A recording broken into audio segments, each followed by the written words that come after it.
So really quickly before this video starts, I forgot to mention in the video that next week's video is going to be a Q&A.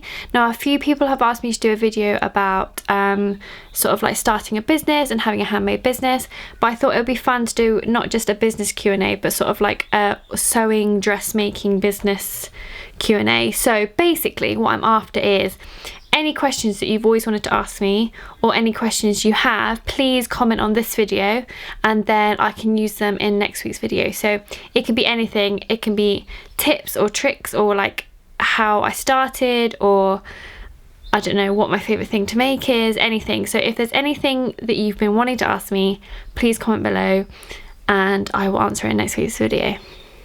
Thank you. Hello everybody and welcome back to my channel. So this week I wanted to do a sew and tell video. Now I haven't done one in quite a while, well I don't think anyway, and I actually have made quite a lot. Normally when I do sew and tell videos I sort of say, oh, I've only done a few things, but lately I have been doing quite a bit of sewing, so I have quite a lot to show you. A lot of it you would have already seen if you follow me on Instagram or you read my blog quite a lot. One thing isn't on there yet, so there is one brand new thing that I finished yesterday. So I'm really excited to share that with you because I'm obsessed with it. But the rest you probably have seen, but I just thought that I'd show you each one and then we could go through what they are and my review basically. And if you like it, then you can give me a thumbs up. So let's start with dungarees. Okay, so this is my Mila dungarees. It's the Mila by Tilly and the Buttons. If you watch a lot of my videos on this channel, then you would have seen my Mila dungarees review video. I'm still obsessed with them. I absolutely love them. I've worn them a few times now, both in the day and out for drinks, which has been really fun. And I have noticed that a few people on Instagram and stuff have tagged me in photos where they've bought the fabric. One lady, and I can't remember your name, I'm terribly sorry if you watch this video, apologies, but she made a pinafore dress and 2 matching pinafore dresses for her daughters in this sparkly needle cord, and they were so cute. So I would definitely recommend this fabric. I'm not actually sure if there's any left now on minervacrafts.com, but if there is, then you should get some because it's super soft. It's really easy to work with. It's not like, it's stretched needle cord, but it's not over stretchy, so it's really easy to sew and it's cool. I mean, it's glittery, so you can't go wrong with that. Okay, so the next item was on the Minerva Cross blogger network 3 weeks ago. I think it was my February post. Yeah, I think it was my February post, so a few weeks ago now. And it's this jumpsuit, which is a Bettine top from Tilly and the Buttons, the Bettine dress, but I cut the top. And then the bottoms are the Marigold trousers, also by Tilly and the Buttons. So luckily, because they are both Tilly and the Buttons patterns, they fitted together really, really easily. So I did this for the Minerva Crafts blogger network, and it's in this really nice navy Ponte Roma.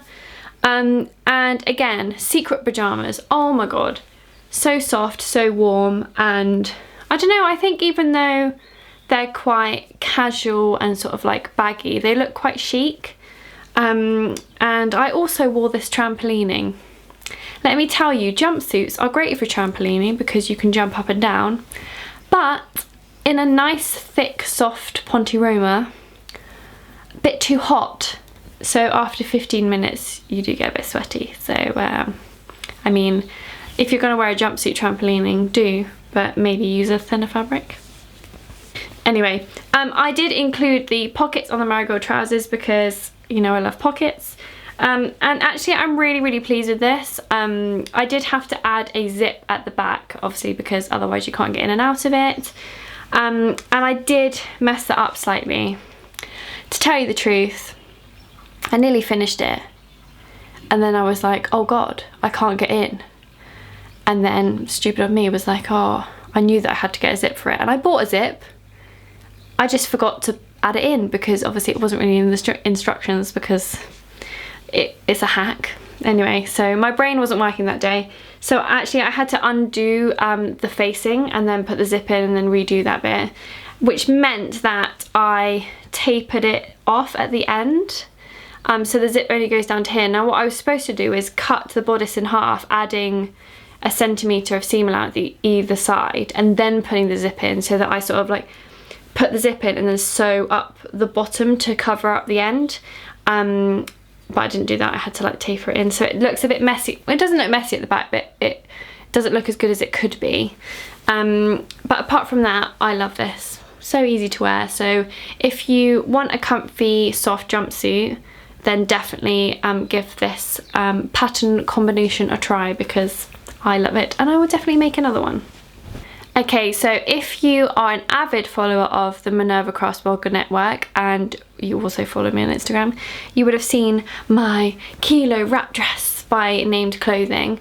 Again, this was in like a textured jersey and it's in black, obviously. And I wanted to make it in like a black jersey so it was soft and comfortable, but I think black makes it look very, I want to say fashiony, but that's not the right word. But basically I thought this was a great dress that I can wear both day and night. And oh my god, I love it so much. So it has like pointy sides, so it's sort of straight and it has these points coming out of them. And then there's tabs sewn into those points, and then you can wrap it around your waist or tie it on the back or just tie it at the front. So it's like quite a Japanese style dress, which I love. And it's so nice on, like I really do like it. And I don't normally wear sort of like quite classy outfits, so I feel good in this. I did keep the hem really, really long because I wanted it almost like to the floor. But I'm undecided whether I need to take it up like a centimetre and a half, or just to leave it, because at the moment it's at like a really long length, which is great for heels, but if I wear it with sort of like flats then it's too long, so I don't really know what to do about that. So I think I'll just have to wear it a bit more, and then hopefully I'll decide whether I need to take it up or not. But apart from that, I absolutely love this. So again, it was on the Blogger Network. The fabric is obviously from minervacrafts.com, and I think it is linked in the post, but I think it's just textured black jersey. But yeah, it's a really good weight as well, so it's not too thin and it's not too thick.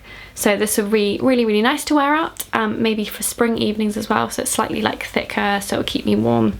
But no, I really, really love this, and I'm really, really happy I made this. So yeah, the pattern is the Kilo wrap dress by Named Clothing. Okay, so the next couple of things, again, you would have probably seen on my Instagram, but the actual post about it isn't up yet, and that's because it's basically for Wendy Ward's new book, A Beginner's Guide to Knitted Fabrics, for sewing with knitted fabrics.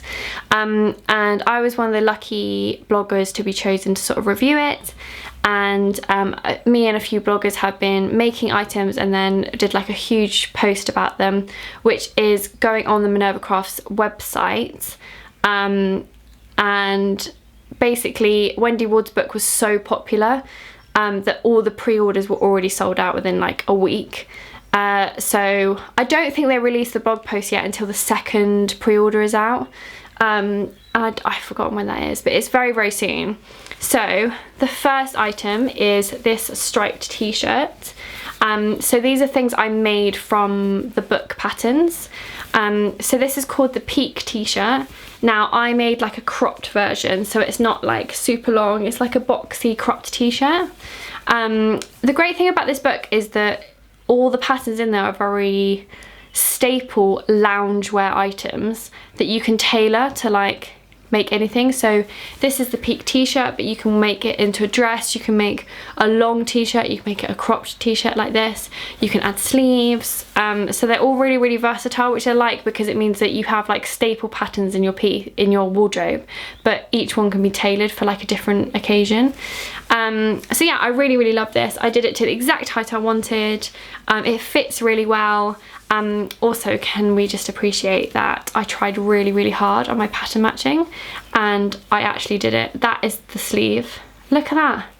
I'm so proud of that, honestly. It took me a while because I had to like pin all the stripes together, and this is only maybe like the second or third time I've ever sewn with stripes. I love stripes, but I've always been quite scared about doing them. So yeah, that's like really like upped my confidence with sewing not only stretch fabrics but stripes as well. So thank you, Wendy Ward. But yeah, I really like this t-shirt, and the fabric again is from Minerva Crafts. This is actually a printed stripe, so underneath there's like nothing, and it's really soft on the inside but sort of quite textured on the outside, which I quite like. But again, I think I'm gonna get some properly striped all the way through jersey and make some more of these because I really like them, and I think that they'd be great in lots of different colours. Okay, and the second item I made from Wendy Ward's new book is these trackies. So these are actually called the Monsal Lounge Pants. And again, really versatile. You can add the pockets, you don't have to add the ribbing, you don't have to have the contrast waistband, you don't have to have contrast cuffs. You can add a stripe down the side if you wanted. But yeah, so this is the sort of like pattern or design that I came up with, and I'm so happy with it.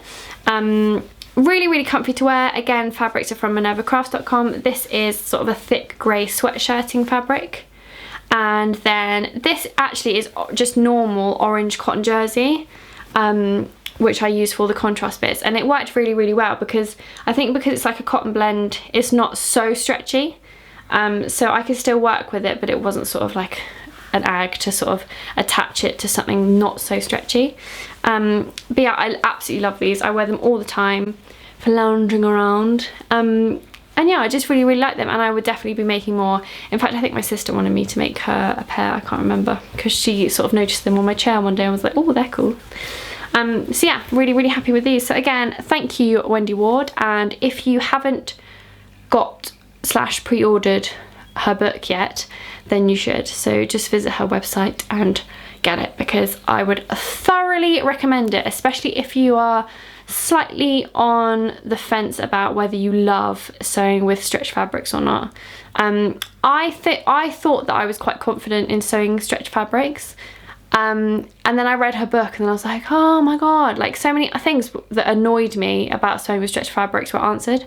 And now that I know what to do, sewing with stretch is so easy, and hence why nearly everything I've made since that book has been in a stretch fabric jersey, or do you know what I mean? I thought I sewed quite a lot with stretch fabrics before, but now I sew with them even more because I feel absolutely fine sewing with them, and it's opened up so many new patterns for me because not only are they way more comfortable to wear, but I just really like them. So thank you, Wendy Ward, you are a lifesaver when it comes to stretch and knitted fabrics. Okay, so ages ago, you may remember me talking about some beautiful tealy green linen that I got from myfabrics.co.uk, and this Quick Sew dungaree pattern. So it's the Quick Sew K3897, and it's like a loose fitted dungaree pattern. So unlike the Tilly and the Buttons Mila, which is quite slim fitting, this one's quite a loose sort of casual dungarees. And I talked about how I had like an idea to change them. Now, I literally finished these yesterday, so I haven't even written the blog post about them yet, but I couldn't wait to show you. So I'm so happy with these. So hopefully if the sun stays out and it stops raining, because we've had showers all day today, I can quickly go outside and take some photos, and then it'll be on the blog this weekend, hopefully. But basically, I love them. So the main pattern I kept exactly the same. So I kept like a large bib front pocket. There's also side pockets built into the dungarees, winning. There's 2 pockets on the bum, on the back, and I kept the exact style. So it's got a really nice high back to it, which I really like. And then they're quite like wide leg trousers, and I actually made them slightly wider because I wanted it quite loose fitting. And actually I didn't make them wider, as in I cut this dungaree size out 1 size too big than what I actually measured at. Even though it says loose fitting, I wanted them really sort of like quite baggy, and I was a bit worried about it, but then I thought if I cut 1 size too big, then I can always take it in after. And then when it came to the legs, instead of the 15mm seam allowance, I actually sewed just like a normal 10mm seam allowance on my overlocker, just to give me a bit of extra space. And like, I'm so glad I did, because they're really like loose fitting, but I really like it. And so I turned up the cuffs and I sewed them down as normal, but then I turned them up again and then did like a few stitches in the side, so they're like loose turn-ups as well. So they're a bit thicker at the bottoms, which I really like. The linen from myfabrics.co.uk is so nice. It's lightweight but not see-through. Now sometimes you get linens that are so beautiful but they're like completely see-through because the weave's so open, but this is like the perfect sort of mix where you've got a really nice texture with a slight open weave, but you can't see through it, so you don't see my pants basically, which is always a winner. So the only thing I changed with it is, you may remember me when I spoke about this pattern and the fabric on my, I think it was a stash video, and I'm not sure it was the last one, I think it was the one before that. I keep seeing this dungaree company on Instagram, and I'm obsessed with them. And I can never remember what the name is, but I now know it's Lucy and Yak. And loads of craftspeople wear them because they look so cool and they suit everyone. And although I've always just wanted to buy a pair, and they're normally in corduroy, which is again very cool, I wanted to have a go at tailoring this pattern to like slightly more towards the style that they have, so hence going a size up to make them slightly baggier. And so what I did was, instead of adding buckles and normal jeans buttons to the sides, to the bib, sorry, I cut buttonholes instead. Sewed buttonholes instead, and then I made the straps double the length. And so I used the buttonholes to tie the straps through into a knot, so that they sort of like look more like casual instead, which I'm so happy with, and it does look really cool. And the only other thing I did is I got rid of the button plackets on the side. So usually, I don't know if you can see, like the Miele dungarees, there's buttons in the side where, because it's sort of slightly fitted on the hips, you'd like unbutton them to get in and then you'd button yourself into it. But I wanted these to be like completely pull on. I'm not sure if the Lucy and Yak's ones are completely pull on or whether they do also have buttons. I didn't actually check. But their dungarees, they sort of have a, which is another way of doing it actually that's quite clever, is to have a button loop, so like a fabric loop sewn into the bib and the bib facing, and then you tie it through there. But I thought, as the bib's sort of like the way it looks, I can't remember why, but I just instantly thought, oh, I could just do buttonholes and I could tie them through the buttonholes. So I've done that and I'm really happy I did. So I just took out the button plackets from the pattern, and then I just sewed it up so that I made sure that I could get in and out of it without sort of it being too tight on my hips. So yeah, those are the only things that I sort of changed in the pattern to make it this cool dungaree. So again, like I said, I will try and get some blog pictures done today if the weather stays nice, and then I'll write all the details on at which stages I sort of change the pattern, so that if you want to make one similar, then you can. But yeah, there's nothing against Lucy and Yak's dungarees because they are awesome, but as I like making clothes, I thought I'd have a go at tailoring a pattern to something that I'd like. So obviously if you don't want to make dungarees, I'd definitely recommend you buying some from them because they look really cool. So yeah, so I'm really happy with this, and that is all I have made. So I really hope you enjoyed this video. Make sure you comment down below if you have any questions or any pattern recommendations for me. Now that you sort of know what I like, I would be interested to know what patterns you've been sewing and what patterns you think that I would enjoy doing. Hit the like button, make sure you subscribed if you haven't already, and hopefully I'll see you next week for another video. Happy handmade, everyone!